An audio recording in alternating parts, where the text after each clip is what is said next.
Florence, tu es là? Bonjour à Ouais. toutes. En fait, malgré mes compétences de multitâche, j'étais en train de taper et je ne pouvais pas parler en même temps. Donc, bienvenue à tous ceux qui sont déjà connectés. On commence à accueillir largement les quelques dizaines de personnes qui ont accepté cette première session. On se donne 2 petites minutes pour accueillir tout le monde et puis on démarre. Ne vous inquiétez pas. En effet, on est vendredi, Nathalie. Merci pour ton enthousiasme. C'est vrai que c'est une belle journée au-delà du fait que ce soit vendredi. Je vais commencer dans une petite minute pour faire l'introduction. Euh, Et Justine, je te laisse accueillir tout le monde au fil de l'eau. Oui, c'est bon, on est presque 70. D'accord, ok, très bien. Ça arrive, tout le Ça monde arrive. Eh arrive ben, là, c'est écoutez, super. c'est un peu comme l'apéro. On va démarrer, ça va faire venir les derniers arrivants. Euh, Hop, je vais essayer de revenir sur le début de la présentation.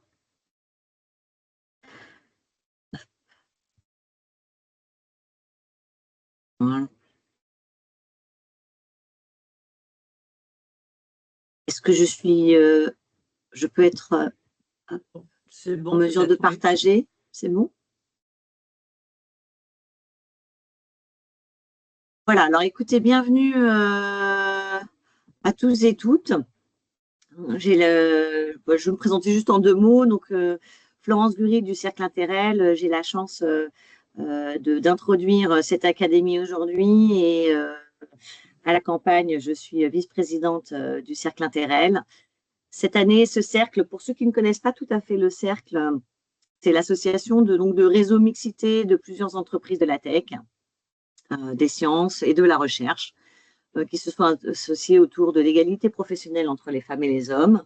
Et nous lançons cette année donc un tout nouveau cursus qui n'avait pas lieu dans le passé. Et c'est une grande fierté puisque nous avons la chance de vous retrouver régulièrement, mensuellement, autour de thématiques très diverses. Comme vous pouvez le voir ici, nous en avons déjà prévu 6, sans compter un colloque annuel qui a été notre marque de fabrique pendant des années, où nous avions un point d'orgue, où nous réunissions tous les salariés, où nous invitions tous les salariés à la cité universitaire autour d'un colloque qui durait une journée. Ça a été traditionnellement notre façon de transmettre le savoir sur des thématiques diverses. Et là, nous étendons ce savoir mensuellement. Donc, bienvenue à tous à l'Académie Interrel. Vous pouvez voir aujourd'hui les sessions qui sont prévues. Aujourd'hui, donc, c'est l'inauguration avec Femmes dans la tech, dans un univers en fait où vous savez très bien que tout est en constante évolution, de manière technologique. L'intelligence artificielle a fait une rentrée fracassante.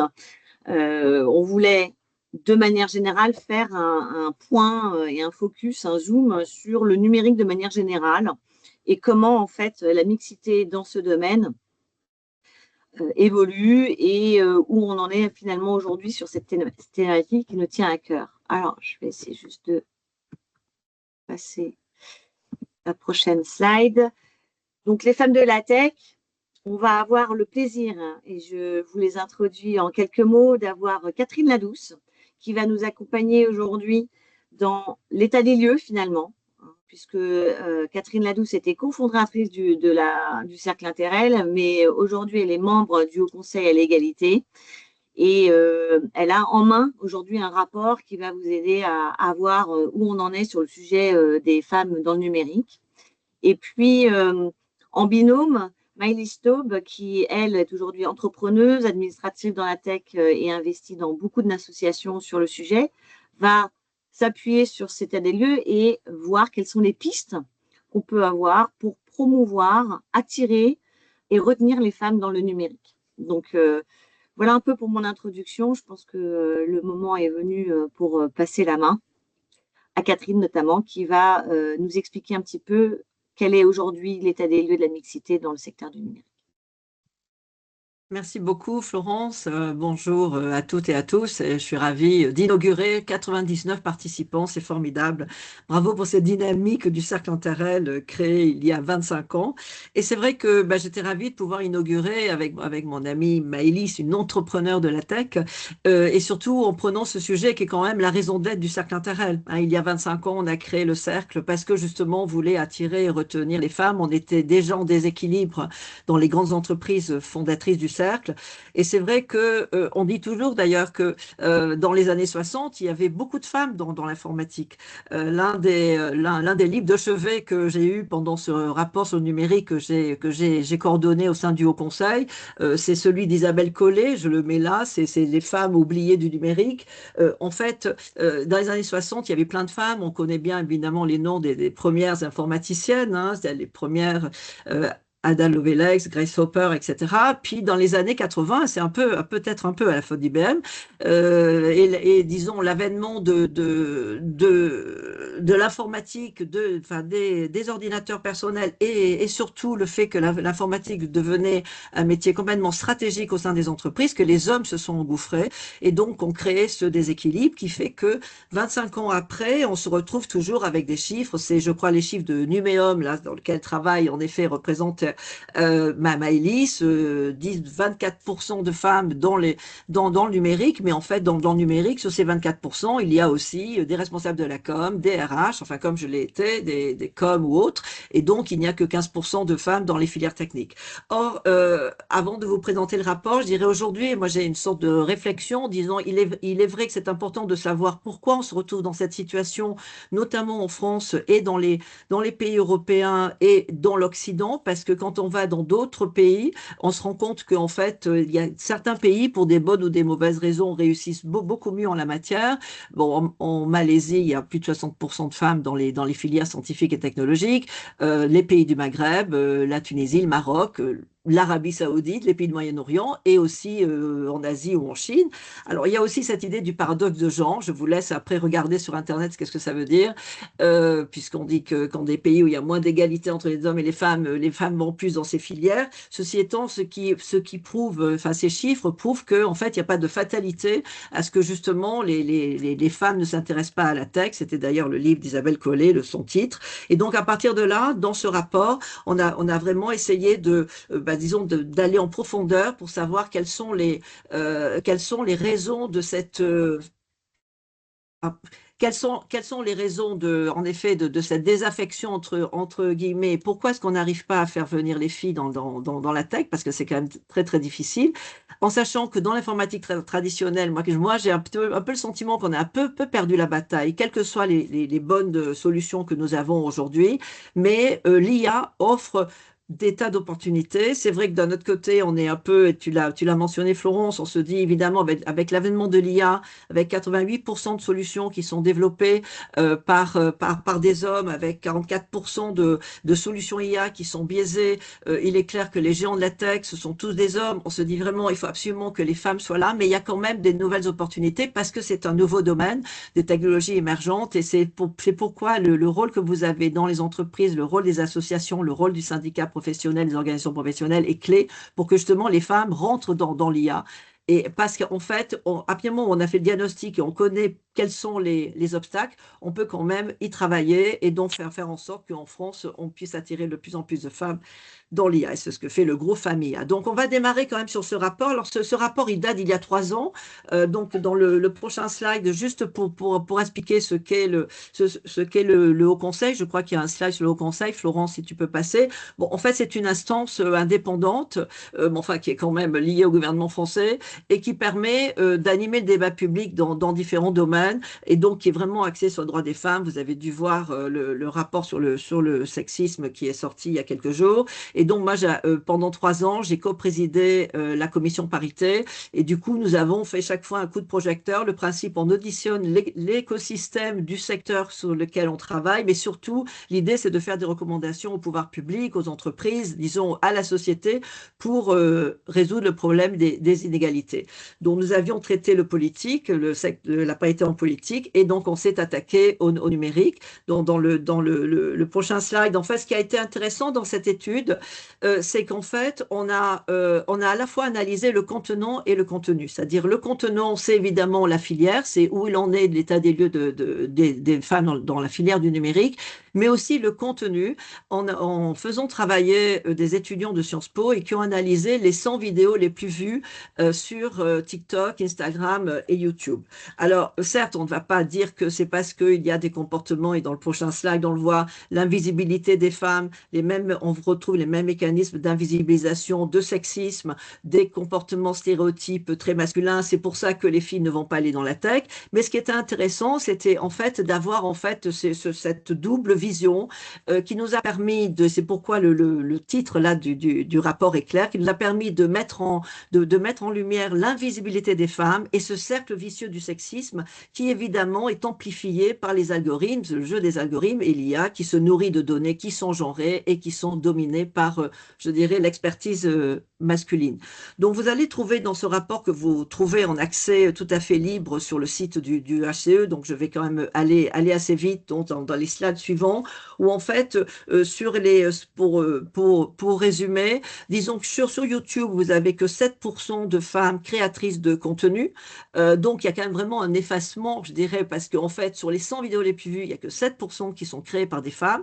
Sur Instagram, elles sont un peu plus nombreuses, mais en fait, elles sont beaucoup dans la sphère privée. Elles sont d'ailleurs 70% dans la sphère privée, alors que les hommes sont dans la sphère professionnelle. Et c'est vraiment un peu, d'ailleurs, si vous allez souvent sur Instagram, vous allez voir les influenceuses quand même aussi sur cette image de la vie familiale traditionnelle.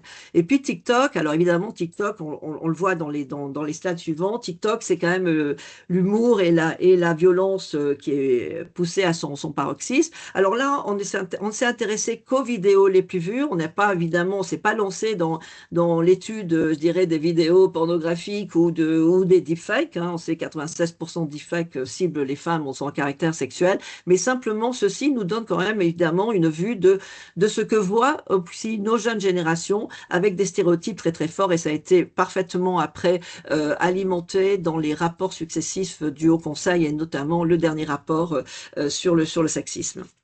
Donc, on va passer là les slides suivants pour pouvoir, en fait, après s'attaquer, je dirais, sur le numérique et sur la filière. Là, on a fait la violence, vous le verrez. Donc, dans la filière, on a dit un monde au masculin. Bon, il est clair que là, vous allez voir un certain nombre de chiffres. Bon, ces chiffres, ils datent de 3 ans, mais ça n'a pas beaucoup bougé, notamment au niveau des directions. J'ai vérifié, c'est toujours que 22% des postes de direction dans les entreprises de la French Tech. En fait, on se retrouve vraiment avec, certes, on dit toujours il y a 30% en gros d'effectifs de numérique, mais comme je vous disais, dès qu'on va dans le dur, ben, en fait, on se retrouve avec la moitié.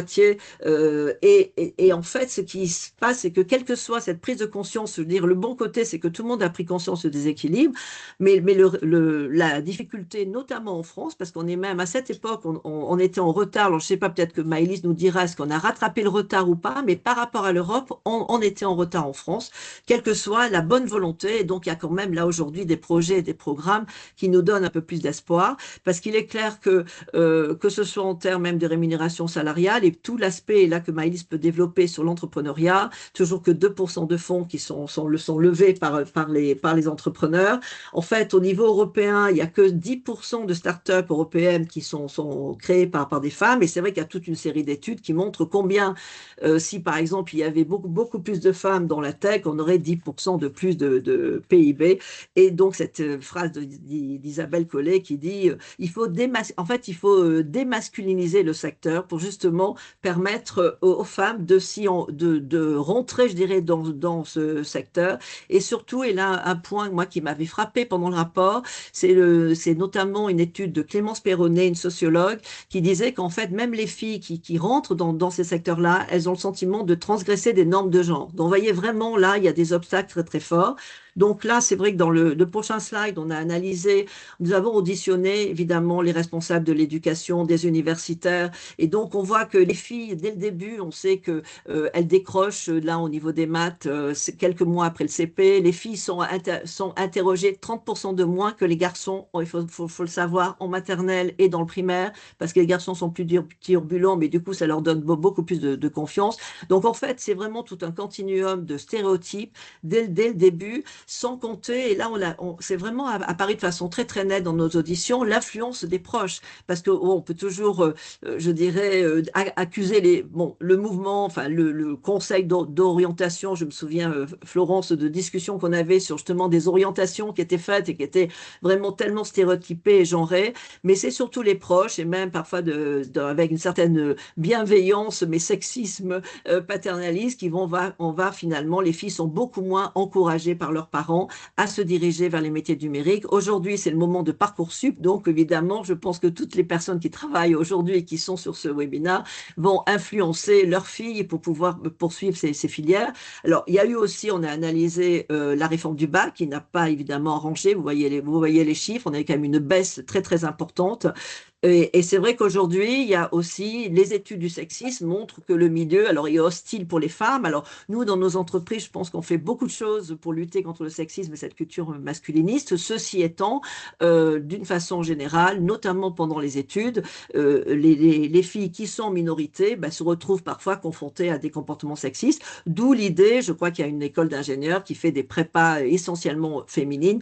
Nous ne l'avons pas mis dans nos recommandations parce que ce n'est pas républicain et donc nous ne pouvions pas en tant qu'HCE, mais personnellement, je pense que des formations exclusivement féminines peuvent aider justement pour casser ces stéréotypes, ces obstacles et permettre en fait aux filles de se sentir bien dans des métiers qui sont dominés par une culture masculine.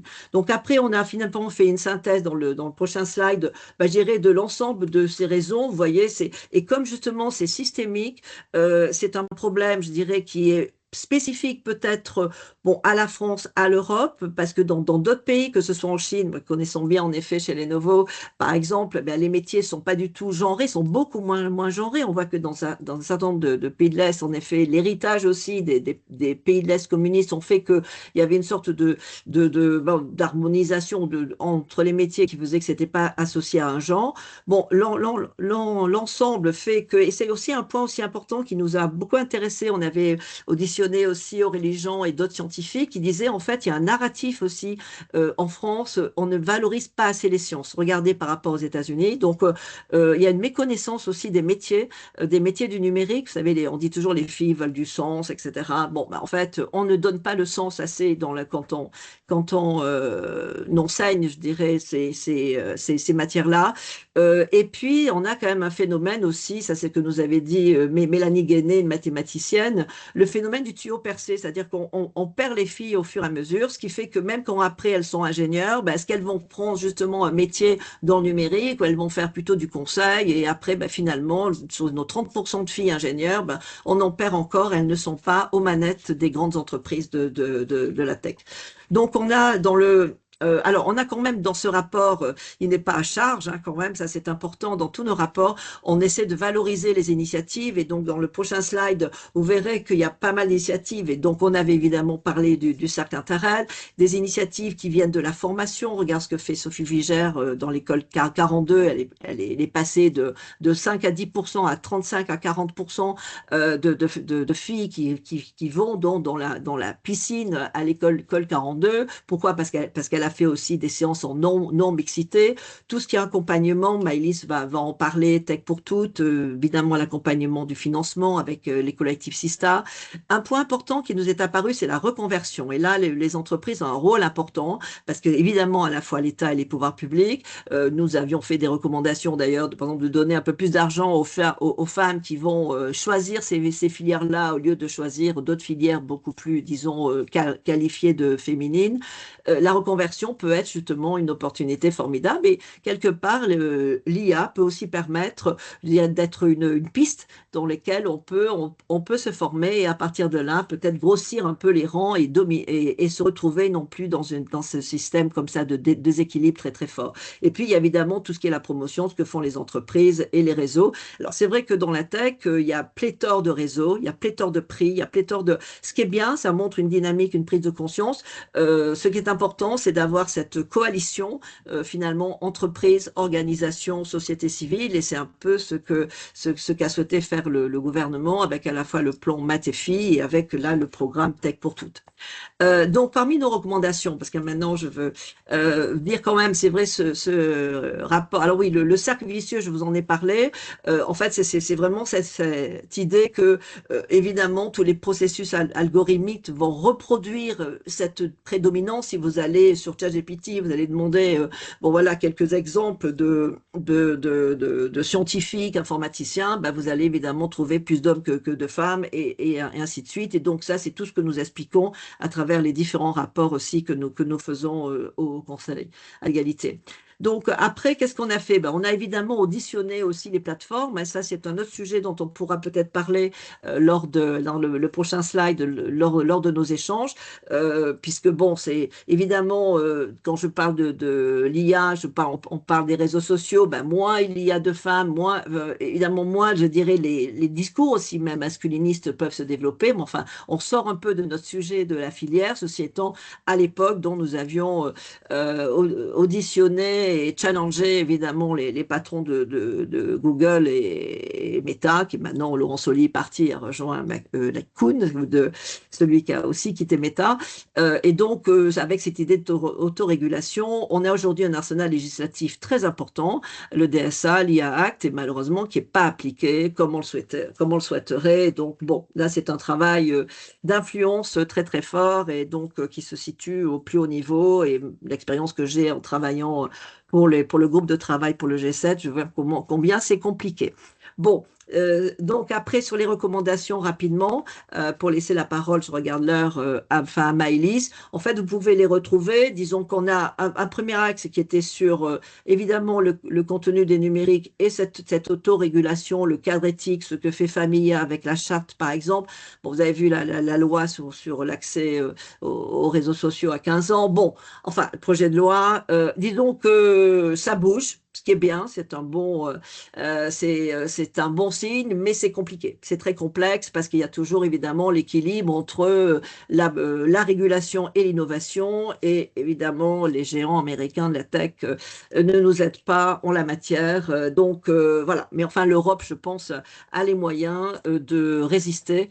Et donc, au fur et à mesure, je pense qu'on peut quand même avoir l'espoir. Et c'est vrai que le rôle des entreprises de la tech est quand même très, très, très important là en la matière pour développer des solutions qui ne nous emprisonnent pas avec, disons, un empire qui puisse dominer le monde et surtout, plus il y aura des femmes à nouveau qui seront aux manettes, hein, qui vont designer les solutions, plus il y aura, je dirais, un équilibre des genres et puis une sorte de barrière vers les dérives, malheureusement, que nous voyons aujourd'hui. Alors après, dans les recommandations spécifiquement sur les filières, ben, je dirais, elles sont axées sur bon, des contraintes avec des quotas. C'est vrai que comme toujours, alors ces quotas, le ministère de l'Éducation ne va pas utiliser le terme de quotas, nous on peut l'utiliser, mais ils ont des objectifs chiffrés et qui cascadent en fait dans les directions d'établissement. La parité dans les jurys d'admission, évidemment tout ce qui est lié à l'entrepreneuriat et donc de pouvoir faciliter l'entrepreneuriat féminin. Il y a quand même énormément de choses qui se font aujourd'hui, même si les chiffres bougent quand même très très lentement. D'autres recommandations dans le slide suivant, c'est évidemment tout ce qui est lié à la lutte contre les violences sexistes et sexuelles, puisqu'elles sont particulièrement présentes aujourd'hui, je dirais, dans des secteurs qui sont plus masculinisés, si je puis dire. Il y a aussi une recommandation que j'aime beaucoup et malheureusement, elle n'a pas encore été mise en place, alors qu'à l'époque, Sylvie Retailleau, ministre de l'Enseignement supérieur et de la Recherche, était tout à fait d'accord, mais elle n'a pas eu le temps de la mettre en place. C'est sur Parcoursup, d'avoir une bonification sur Parcoursup, c'est-à-dire d'avoir des points supplémentaires sur le même principe de bonification sociale pour pouvoir, en fait, favoriser et là c'est vrai que c'est la discrimination positive pour pouvoir favoriser les filles qui vont aller vers des carrières qui sont justement déséquilibrées en termes de mixité, dont les carrières scientifiques technologiques, ou les garçons qui vont faire, par exemple, qui vont faire je sais pas, d'être sage-femme ou autre. Bon, ça, c'est pas encore mis en place, mais je dirais que ce qui est important, en fait, c'est qu'au niveau même des pouvoirs publics, c'est qu'il y a cette prise de conscience qu'il faut trouver absolument des moyens pour réguler. Vous savez, dans toutes les universités, il y a des référents égalité. Nous étions le co-rapporteur du rapport sexisme, par exemple, là, qui a été présenté il y a quelques jours par le HCE et vice-président de l'université d'Orléans, et en charge de l'égalité, me disait qu'il allait mettre toute la campagne que nous avons faite là, au collectif contre le sexisme. Donc, je dirais, il y a au fur et à mesure, on plante des graines, et donc c'est vraiment important aussi d'avoir cette prise de conscience qu'il peut y avoir, je dirais, aussi des moments de non-mixité. Et ça, c'est quelque chose qui commence à se développer pour pouvoir permettre aux filles de se développer et donc à partir de là, d'avoir la confiance nécessaire pour affronter parfois un monde dans lequel elles sont en minorité. Et c'est ce qu'on fait d'ailleurs dans les entreprises. Alors le système aussi de bourse. Alors c'est un point dans on a fait quelques recommandations qui sont vraiment sur l'emploi et sur la reconversion. Je vous le disais, ça c'était important. Et puis après, pour terminer, et je vais passer la parole à Maëlys, en fait, c'est tout ce qui est la formation et l'accompagnement. Et ça, c'est finalement, on s'est rendu compte que ce qu'il faut, c'est convaincre, initier dès le début, essayer d'éliminer tous les obstacles qui font que les filles vont se sentir à l'aise de choisir ces sujets parce qu'elles ont envie. Il faut créer le désir, en fait, pour ces métiers de l'IA, et les métiers de l'IA et les métiers numériques. Mais après, il faut les accompagner pour justement ne pas avoir ce phénomène de tuyau percé. Et du coup, l'un des programmes, pour moi, qui est un programme phare, de lequel j'ai beaucoup d'espoir, c'est le programme Tech pour toutes. Je sais que pas mal de personnes ici y ont travaillé. Donc, Maëlys pourra vous en parler parce que dans le cadre de Numéum et dans ce qu'elle fait, Nova Tech, elle est l'un des acteurs. Il y a un certain nombre d'acteurs. Ce qui est intéressant, c'est que c'est cette coalition entre les entreprises, la société civile, les organisations professionnelles et les pouvoirs publics pour pouvoir attirer plus de femmes et évidemment après les garder, parce que c'est ça aussi l'objectif, les garder. Voilà, j'espère que je n'ai pas été trop longue, je regarde et donc je passe la parole à Maëlys. Merci beaucoup. Bonjour à toutes. Je suis très honorée de participer à cette première session de la Académie du Cercle Interrel. Et puis aussi, vraiment ravie de voir autant de personnes. Merci pour votre implication. En quelques mots, donc, je suis malheureusement, je fais partie de cette super minorité de femmes entrepreneurs dans la tech. On est moins de 10%. Et ce chiffre n'a pas bougé depuis que j'ai créé ma première boîte de tech en 2013. Moins de 2% des femmes fondatrices qui ont réussi à lever des fonds et encore moins qui ont réussi à réaliser des belles exits. C'est-à-dire que les deux boîtes de logiciels que j'ai créées, j'ai créé toute seule ou co-créé, voilà, on les a vendues en 2024 et 2025. Ce qui me permet aujourd'hui de me consacrer à cet enjeu qui me fait lever tous les matins, c'est-à-dire la féminisation de notre filière, puisque, comme vous, je suis convaincue que plus il y aura enfin un équilibre dans ce monde tout numérique, mieux le monde devrait se porter. Donc voilà, c'est ce qui me booste franchement toutes les heures de la semaine parce que le week-end est quand même sur certaines périodes de l'année, j'ai la chance de pouvoir aller surfer. Voilà, je suis une surfeuse finalement sur le tard. J'ai commencé il y a 10 ans, mais c'est mon autre grosse passion. Donc aujourd'hui, je me mets essentiellement au service de Numéum en tant qu'administratrice et membre du COMEX de Véronique Torner et également en tant que présidente d'une des 20 commissions et initiatives de Numéum, donc la commission en charge de la féminisation que nous avons rebaptisé Nova InTech, puisqu'il y a quelques années, ça a été créé sous l'impulsion de Guy Mamoumani. C'est une commission qui s'appelait Femmes du numérique. Or, quelques années après, avec le CIGREF et d'autres, nous avons cofondé Femmes numérique. Et donc, c'est pour ça qu'avec les délégués régionales de cette commission, nous avons décidé de nous rebaptiser en Nova InTech. Nova InTech, nous avons choisi de ne pas mettre le mot femme dedans. Bon, déjà pour pouvoir un peu émerger, mais aussi parce que vous allez voir, vous allez comprendre, on veut absolument embarquer beaucoup plus d'hommes dans cet enjeu. Donc Nova InTech, c'est pas un think tank, mais c'est vraiment le plan d'action, c'est 4 actions, 2 actions terrain, 2 actions d'influence. Donc première action terrain, c'est le programme Révèle. On s'est dit que si les entreprises affichent enfin une démarche très structurée et le marketent bien sur le fait que oui, elles souhaitent recruter des femmes en reconversion dans la filière, et ben c'est voilà, c'est du marketing de l'offre. Je vais pas vous l'apprendre, vous savez ce que c'est. Donc, nous avons lancé ce programme particulièrement sous ce nom cette année. Précédemment, nous avons fait quand même pas mal de webinaires avec des organismes de formation comme Simplon, comme École 42, etc. Et cette année, donc, nous avons lancé hier le premier webinaire avec l'étude de OPIEC sur l'état de la reconversion des femmes dans la filière. Donc, une étude que Clara Merino pourra vous communiquer.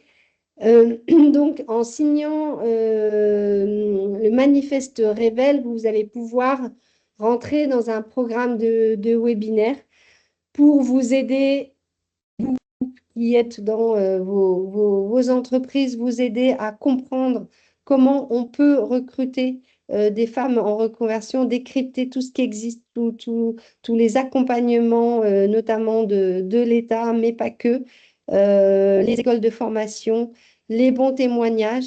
Moi-même, sur mes entreprises, dès 2016, j'ai pu recruter beaucoup de personnes en reconversion, des développeurs essentiellement, dont des femmes. Et en fait, ça a été mon gros filon de recrutement parce que recruter des développeurs quand on est une start-up, ben, ça coûte cher. Et comme vous le savez, ben, c'est des personnes qui vont d'une boîte à une autre. Et donc, les personnes en reconversion, certes, elles ont un background tech moins efficient au démarrage, mais je peux vous assurer qu'elles rattrapent le niveau.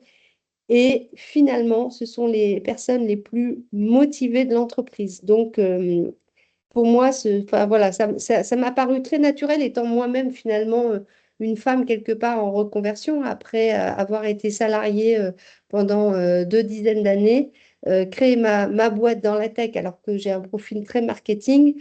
Moi-même, étant finalement une femme en reconversion, ça me paraissait naturel de recruter des développeurs en reconversion. Puis, je me suis aperçue que ce n'était pas du tout naturel pour le reste de la filière. Donc ça, c'est la première action. La deuxième action, pour travailler le fameux levier des rôles modèles, nous avons décidé de créer des délégations de femmes fondatrices de boîtes, mais aussi, s'ils les veulent, dans des grands comptes. Donc, vous êtes peut-être concernés, si ça vous intéresse, d'aller dans des salons à l'international au sein de délégations de femmes. C'est Women in Tech for Future. On en fait minimum 3 par an depuis 2023. Le Web Summit à Lisbonne et là, très prochainement en avril, le GITEX Africa à Marrakech. Puis, bien sûr, Vivatech. Et cette année, je vais essayer de monter une petite délégation sur la semaine Tech UK, juste avant Vivatech, pour ensuite aller à Vivatech. Et ça, c'est une action qui marche très bien, qui a donc un double objectif. Un objectif de visibilité, puisqu'il faut mettre en avant ces fameux rôles modèles, mais aussi un objectif de booster le business de chacune de ces femmes. Et c'est vraiment C'est vraiment ce qui se passe. Il y a un vrai avant, après chacune des délégations pour le business de chacune des membres. Ça, voilà. Donc, deuxième action terrain. Maintenant, la troisième action, qui est une action d'influence, eh ben, engager les hommes.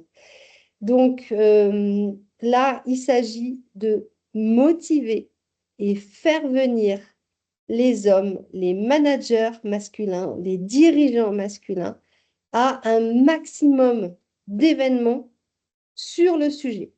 Donc là, par exemple, il va y avoir le 11 février l'événement annuel de Femmes at Numérique, les assises de la féminisation des métiers du numérique. Je vous assure qu'à chaque fois, il y a 10 pauvres hommes dans la salle qui participent. Enfin, c'est vraiment... en fait, on ne va pas y arriver si les hommes ne participent pas à ces événements. C'est plus possible. Et pour moi, c'est vraiment le next front sur lequel on doit s'engager chacune, c'est faire venir les hommes dans ces événements. Donc pour ça, on mène des after-work plusieurs par an depuis 2023 également, où le concept, ce sont des tables rondes exclusivement masculines. Parce que bien sûr, on se rend compte quand c'est un dirigeant masculin prêche le pourquoi et le comment féminiser la filière, et notamment dans son entreprise, bah, les hommes écoutent plus. Et on y arrive puisque lors de ces after-work, la moitié des participants sont des hommes.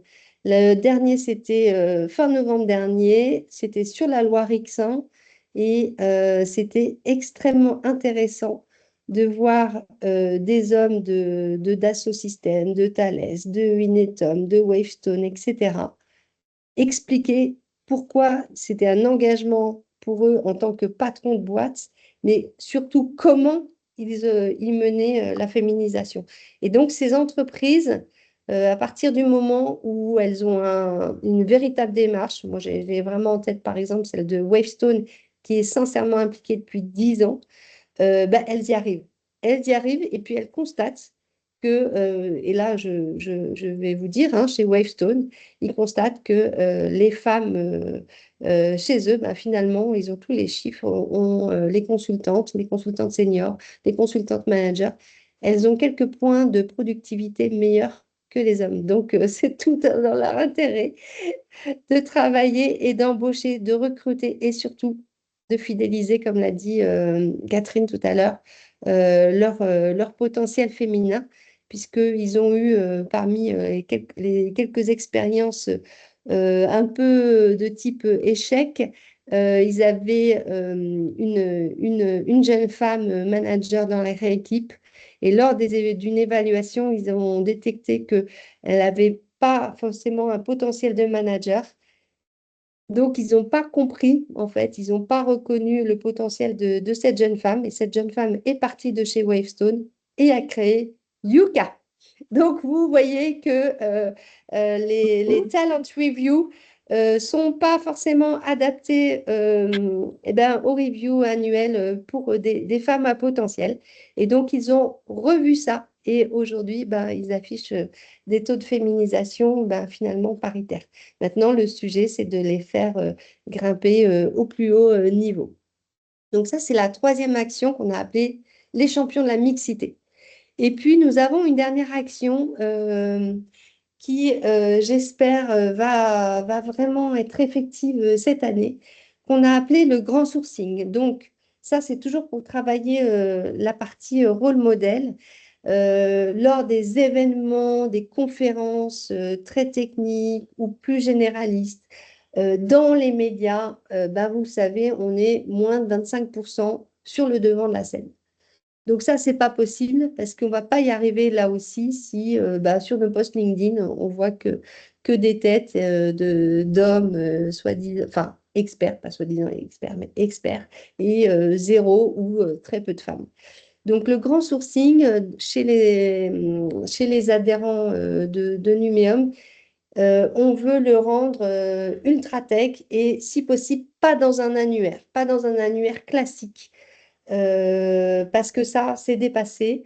On voudrait créer un chat à la chat GPT. J'ai besoin d'une femme experte en cyber pour un événement à Marseille, donne-moi une liste et ses coordonnées et on a le résultat parce que précédemment, ces femmes auront été repérées dans des fichiers Excel ou des annuaires, mais aussi sur LinkedIn, aussi dans les médias.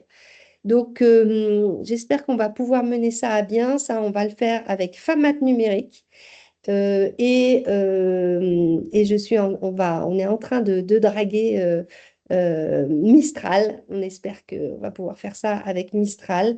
On a un rendez-vous, premier rendez-vous la semaine prochaine. Donc, vous voyez, je vous dévoile un peu les coulisses, mais parce que je pense que plus on est en task force, plus on peut être aidant. Et donc, si vous voulez être mécène de compétences ou mécène financier sur cette action, bienvenue. Je serai ravie de pouvoir échanger avec vous.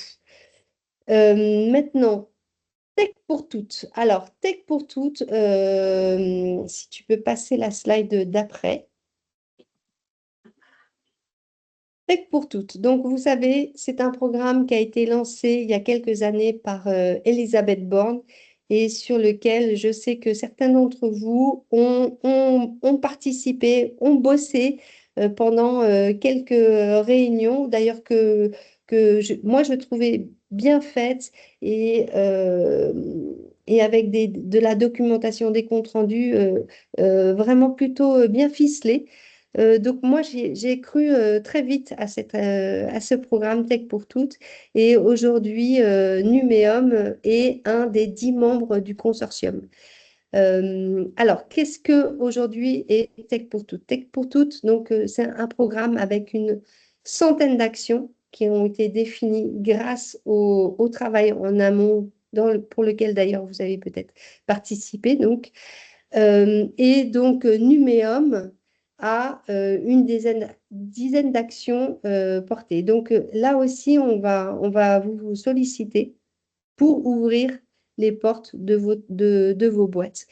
Le 11 février prochain, on lance une plateforme, là aussi, qu'on a réalisée avec Famat Numérique pour les fameux stages. Les fameux stages, mais aussi les Vie ma vie, des conférences ouvertes, des portes ouvertes, etc., etc. Et donc, ça sera à partir du 11 février, vous pourrez y aller, faire la promotion dans votre entreprise pour inscrire vos boîtes pour pouvoir ouvrir vos portes. Voilà, donc on va avoir besoin de vous là-dessus. Tech pour toutes est financé par la Caisse des dépôts. On a réussi à obtenir 9 millions. Alors, sur les 13 millions nécessaires qui avaient été dimensionnés en amont. Donc, les millions restants, on va aller les chercher également. Moi, je prône une opération de crowdfunding, j'espère sur la plateforme Dift qu'a lancé Frédéric Mazzella récemment, enfin, il y a 2 ans maintenant, je crois. Parce que, en fait, finalement, on va accompagner 20 000 jeunes filles. En fait, grâce à cet accompagnement de 20 000 jeunes filles, on va en faire des championnes. Vous allez avoir un vivier de 20 000 championnes de la tech pour vos recrutements. Et donc, à ce titre, je pense qu'il y a moyen de faire une opération de crowdfunding auprès des entreprises pour finaliser de financer Tech pour toutes. Est-ce que vous avez des questions sur le programme? Parce que l'idée, c'est de répondre à vos questions. Peut-être que Florence, tu peux me donner les questions, mais aussi sur Nova InTech. Je vais vous mettre dans le chat les liens nécessaires pour vous inscrire aux actions Nova InTech que je vous ai décrites il y a quelques minutes. Alors déjà, merci, il y a beaucoup de réactions sur le chat et des réactions de construction. Donc, c'est ça qui est génial, c'est que là, je vais y réfléchir parce que comme c'est une première, je n'avais pas imaginé la dynamique et j'adore, puisqu'en fait, il y a aussi beaucoup de personnes qui contribuent et qui vont aussi nous aider aux réflexions. Donc, effectivement, si je résume, beaucoup d'interventions sur l'envie. En fait, j'ai l'impression qu'on est prêt à accueillir, mais il reste quand même le coup de l'envie. C'est-à-dire que on va aller à des jeunes filles, etc. C'est comment on crée l'envie. Et donc là, ça revient quand même assez souvent. C'est tout le monde a un rôle à jouer sur l'envie, et ce, depuis le très bas âge. Donc, c'est là aussi, je ne sais pas à quel point on est en partenariat avec l'éducation nationale et ou avec les parents, parce qu'en fait, il y a le double rôle, parce que l'éducateur, c'est évidemment le parent. L'école, dans la socialisation primaire, joue un rôle colossal, quand même, malgré tout. Donc, c'est comment on a quand même ces deux acteurs très tôt, puisque tout ce qu'on a, c'est un réceptacle à l'autre bout, mais il nous faut du Ouais. vivier. Alors, pour créer l'envie, oui, Catherine a montré hein, les stéréotypes qui persistent et qu'il faut absolument déconstruire. Et pour ça, vous savez qu'il y a beaucoup d'associations qui œuvrent. Et Femmes At Numérique a pour mission de fédérer et incuber également ces associations pour leur donner encore plus d'impact. Donc, si vous souhaitez agir, tournez-vous vers Femmes At Numérique. Ça, c'est pour, on va dire, la primaire, le collège. Et si vous voulez agir à partir du lycée, hein, donc de Bac-3 à Bac+5, là, il y a ces actions Tech pour toutes. Donc, en fait, c'est ça qui est nouveau, enfin, que moi, j'observe de nouveau. Peut-être que Catherine, tu vas compléter.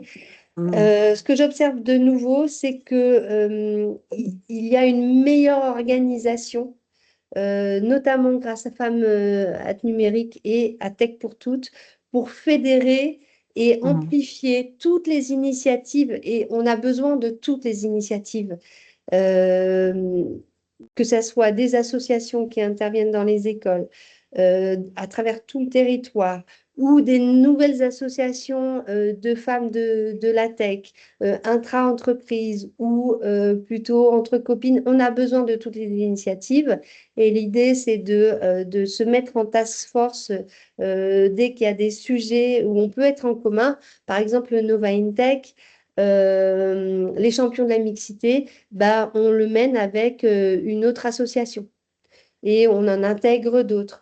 Women in Tech for Future, les délégations, on le fait avec la Chambre de commerce, mais aussi je m'appuie sur Sista, sur d'autres associations qui existent pour pouvoir être en task force. Et donc, en fait, maintenant, il s'agit d'agir chacune à notre niveau. Et donc, voilà, c'est pour ça que je vous ai mis ces liens dans le chat, si vous voulez vous engager, en plus de vous engager déjà dans Cercle Intérêt. Oui, très rapidement, avant de donner la parole je vois qu'il y a Laurence qui souhaite intervenir. En fait, juste, c'est le passage à l'échelle. Je voudrais c'est vrai, et je me souviens, Henri Dagrin, je vois qu'il est là, quand nous l'avions auditionné, on avait parlé de ça, c'est le passage à l'échelle. Et bon, on espère qu'avec, en effet, le Femmes à Numérique, et bon, vous savez, je rappelle quand même, qui est présidé par Elisabeth Moreno et qui organise ses assises le 11 février à l'UNESCO. Donc, si vous voulez, vous avez reçu l'invitation. En effet, que ce passage à l'échelle se fasse, avec vraiment la conviction au niveau stratégique et politique que c'est un enjeu vital pour la France, hein, et je dirais pour le futur. Donc là, il y a aussi un enjeu avec ce qui va se passer aujourd'hui. La France va présider le G7. Enfin, je dirais qu'il y a vraiment un momentum qu'il ne faut pas lâcher, et je pense que c'est important de tirer parti de l'ensemble de ces initiatives. Voilà, je m'arrête pour laisser un peu de temps aux questions. Merci Laurence, bienvenue, et puis n'hésite pas donc à interagir, et j'ai une ou deux questions sur le chat que je pourrais poser après. Merci, j'avais une question qui tout d'un coup me traversait l'esprit. Vous avez dit que dès la je crois que c'est le CP, on voyait des résultats où les filles étaient moins bonnes en mathématiques. Et alors moi, j'ai 56 ans et je me souviens que ce n'était pas du tout le cas. Au contraire, et j'étais bonne en maths, mais les filles étaient très bonnes en mathématiques, et ça continuait.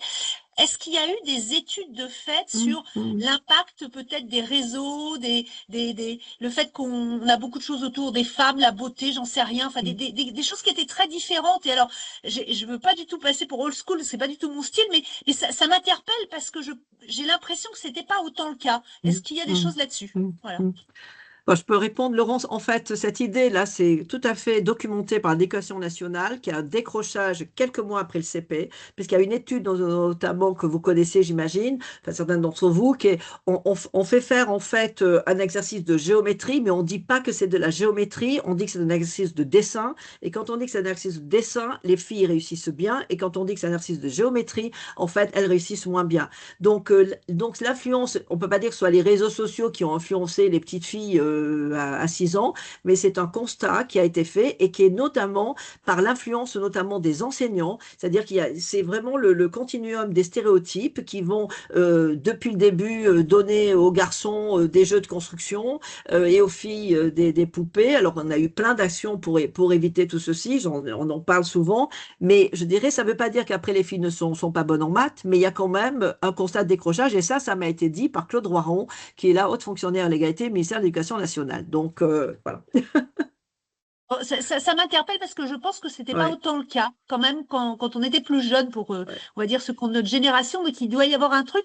Ça pourrait vouloir dire qu'il y a plus de stéréotypes chez les professeurs maintenant qu'il y a 40 ans. Bon, je m'arrêterai là. Oui, je laisserai l'Éducation nationale répondre.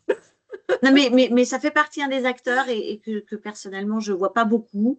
Et ça peut être intéressant, vous qui êtes quand même aux interfaces aussi avec des institutions, de continuer à forer cet aspect-là malgré tout, sur le profil aussi des maîtresses de primaire, de tout l'écosystème en fait de l'éducation nationale, qui pourrait être peut-être plus littéraire que numérique, que scientifique, que mathématique, et donc il y a peut-être quelque chose à faire. Mais là, je ferme la parenthèse, ça reste quand même un partenaire important dans l'équation. Donc, à voir Madame Borne est ma députée, donc je vais m'en charger. Oui, voilà, tu peux voir avec elle, polytechnicienne. Alors, sur le chat, il y a une question si vous avez pu interroger en fait des professionnels des ressources humaines, puisqu'on a parlé reconversion. Est-ce que dans vos parcours, dans vos partenariats, dans vos connaissances, vous avez pu aborder le fait de questionner la grille d'évaluation quand on est en train de recruter pour changer les codes aussi, pour ouvrir un peu plus le panel, en fait, augmenter le vivier au-delà de la traditionnelle école d'ingénieur, parcours numérique, pour augmenter la base. Et là, on se demandait, donc c'est Lucille et Nicolas qui se disaient, qu'est-ce qu'on peut faire pour que les critères de sélection, finalement, évoluent aussi côté processus de recrutement des ressources humaines dans nos entreprises ou ailleurs? Je ne sais pas si Maëlys, tu veux répondre? Parce que moi, je peux donner l'expérience dans des entreprises, mais vas-y, réponds-toi. Parmi, évidemment, les trucs de base, il y a dégenrer les offres de recrutement. Ça, c'est le truc un peu basique, mais mine de rien, il y a encore la majorité des entreprises qui genrent les titres. Démontrer qu'on est une entreprise inclusive et quand on le démontre, on voit que les taux de féminisation ne sont pas les mêmes et que du coup la performance aussi n'est pas la même. Mais il y a également revoir son processus et son mindset dans le recrutement. On le dit depuis des années, hein, mais se forcer à avoir quasiment des quotas, c'est repenser ces modes de recrutement plus évidemment sur les soft skills que sur les hard skills.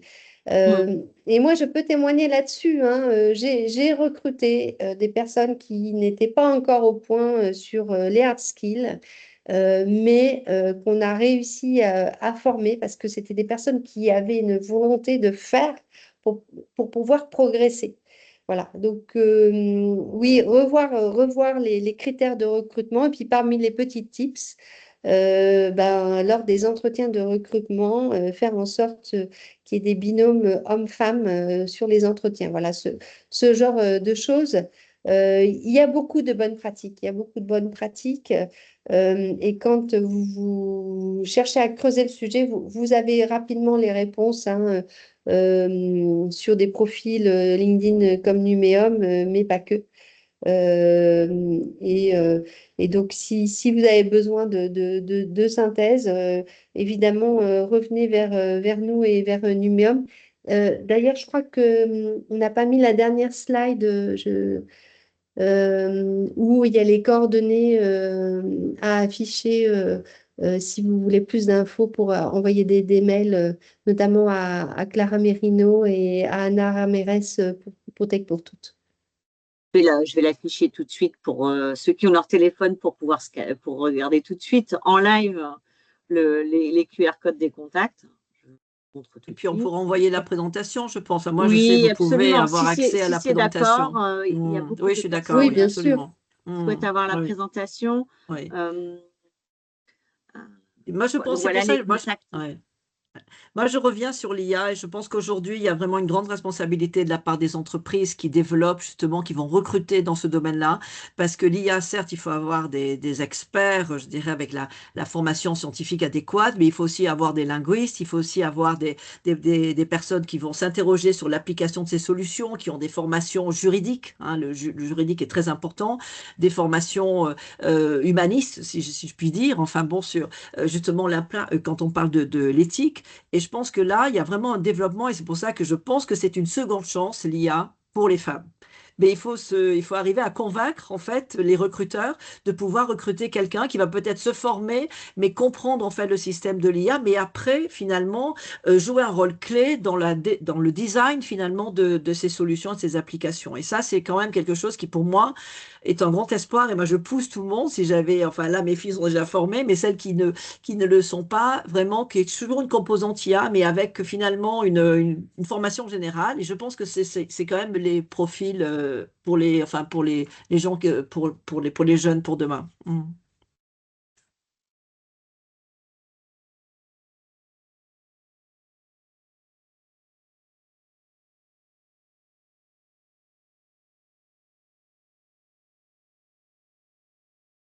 Est-ce que vous m'avez entendu? Parce que je n'entends plus rien. Oui, oui, oui, Ah oui, bon, oui. d'accord, ok, quand je On vois un est grand calme, hein. silence, je me dis, ok, Il y a la bon. formation géniale de Simplon Oui, oui, qui oui, s'adresse à tout type de public femmes. oui. Et c'est vrai que bon, enfin, je suis d'accord avec toi qu'aujourd'hui, il y a quand même ce besoin de passage à l'échelle, mais surtout de coordination entre toutes les activités. Je pense que ben, le cercle déjà coordonne et auprès de ces 15 entreprises membres, mais au-delà, il y a tous les organismes professionnels, Numéum, le SIGREF, enfin, tous ceux qui ont un pouvoir, en fait. Et évidemment, il y a une grande responsabilité, quand même, il faut bien reconnaître, des pouvoirs publics sur ce déficit et sur ce gap faut absolument réduire. Si on veut parler de souveraineté numérique, ça ne peut pas se faire sans les femmes. Est-ce qu'on a perdu Florence? Je ne le vois Je sais pas, on plus. voit plus Florence, oui, c'est ça. Oui, je Non, Je pense pense qu'elle que avait un souci, elle est elle partie. avait un souci. Ok, c'est pour ça d'accord. qu'on a perdu le son. Est-ce que je peux Alors, poser ma question rapide alors? vas-y, Justine. Ouais. Oui, je voulais dire, est-ce que vous pensez que la pénurie de talents dans Ouais. le numérique va faire basculer les a priori sur les compétences et le focus sur les hard skills, en fait? Est-ce que vous pensez que ça peut impacter un peu par Euh, force, en fait? ouais, en France, il y a quand même encore du boulot, j'ai la sensation, parce que euh, le recrutement de personnes en reconversion, c'est encore bourré de freins psychologiques. Les entreprises ont l'impression qu'elles vont recruter en low cost. Euh, et donc, il y a un intérêt. Donc là, on est 100 personnes qui peuvent dire que recruter des personnes en reconversion, pour moi, c'est une voie assez royale, en fait. Moi, je l'ai testé pendant pas mal d'années. J'ai créé au final pas mal de jobs comme ça. Et je peux vous assurer que oui, le gap tech se rattrape. se rattrape. Et en fait, il ne faut pas avoir des mots, il faut pas avoir peur des mots discrimination positive ou quota. Il faut dédramatiser tout ça. La discrimination positive, certes, on peut embaucher un peu en dessous pour des critères, pour correspondre à des critères, mais le niveau se rattrape. Ça a été observé dans des écoles d'ingé, dans des filières très tech un peu partout dans le monde. Le fait de recruter parfois certains profils un peu en dessous du niveau, ben, le niveau se rattrape largement et même se dépasse quelques mois après.